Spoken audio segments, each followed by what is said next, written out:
මම සල්ලි ඕන නිසානේ මේක කරේ.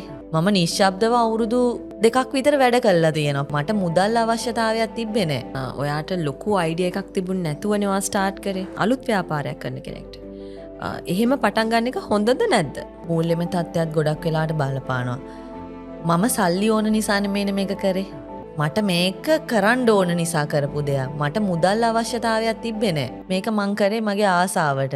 බිස්නස් එකක් විදිහට කෙනෙක් කරනවා නම් ඒකට ලොකු මාකටිං ස්ට්‍රැටජීස්, මාකටිං ප්ලෑන් එකක්, අපි මොන මාකට් එකද තෝරගන්නේ, ලංකාවේ අපි රිකවර් වෙන ගමන් ඉන්න තත්ත්වයක් තියෙන. එතකොට දැන් පටන් ගන්න ළමයෙක් දෙයක් කරනකොට මාස 6-7කින් මේක කරලා මේ ලොන්ච් කරලා බ්‍රෑන්ඩ් එකක් විදිහට මම මේ ෆැෂන් ඩිසයිනින් ෆීල්ඩ් එක ගැන කතා කරන්නේ.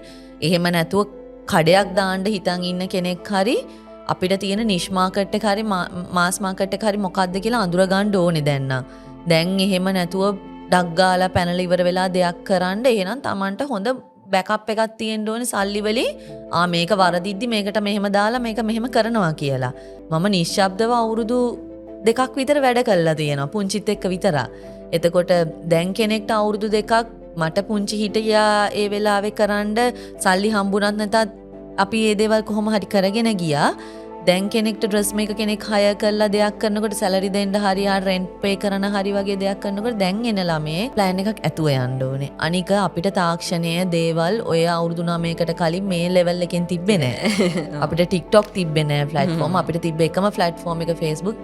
Instagram උත් ඔච්චරම ඔහම තිබුණේ නැහැ.